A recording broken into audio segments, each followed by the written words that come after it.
வணக்கம் மக்களே. தை திருநாள் பொங்கல் மட்டும் இல்லைங்க, எந்த ஒரு நல்ல நாளாக இருந்தாலும் சரி நம்ம வீடுகளில் சக்கரை பொங்கல் செய்கிறது வழக்கம். அதனால தான் இன்னைக்கு சக்கரை பொங்கல் செய்கிறது எப்படின்னு பார்க்க போகிறோம்.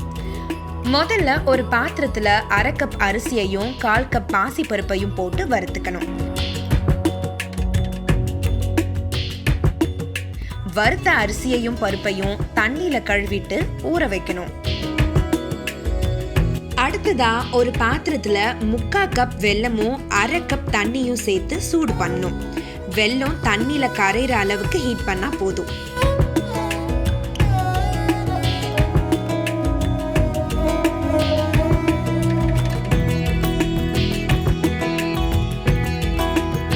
இப்போ உருக்கிய வெல்லத்தை ஒரு வடிகட்டி யூஸ் பண்ணி ஃபில்டர் பண்ணிக்கணும்.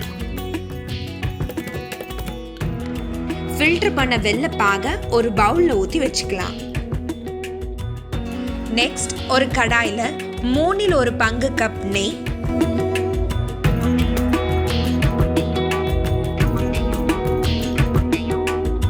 15 முந்திரி, 20 திராட்சை சேர்த்து வறுத்துக்கணும். பொன்னிறமா மாறும் வர வறுத்துட்டு அதை ஒரு பக்கமா வச்சுக்கலாம். அடுத்து ஒரு குக்கர்ல 2 கப் தண்ணி ஊத்தி சூடு பண்ணணும். தண்ணி கொதிக்க ஆரம்பிக்கும் போது நாம ஏற்கனவே ஊற வச்சிருக்க அரிசியையும் பருப்பையும் அதுல போட்டு 1/4 கப் பால் சேர்த்து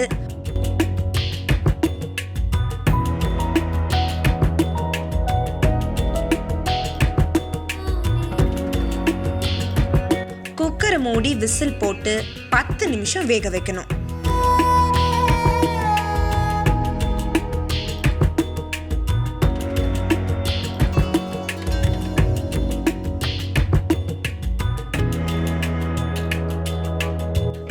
நிமிஷத்துக்கு அப்புறம் குக்கரை திறந்து நம்ம ஆல்ரெடி ப்ரிப்பேர் பண்ணி வச்சிருக்க வெல்ல பாக சேர்த்து கிளறணும்.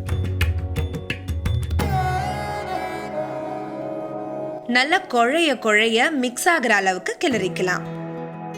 இப்போ அதுல 1/2 டீஸ்பூன் ஏலக்காய் தூள், 1 சிட்டிகை பச்சை கற்பூரம், 1 சிட்டிகை உப்பு சேர்த்து நல்லா கிளறணும்.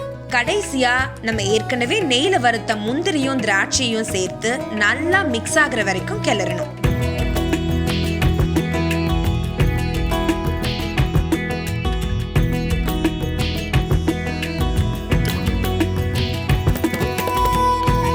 அவ்வளவுதாங்க, சூடான சுவையான சக்கரை பொங்கல் ரெடி.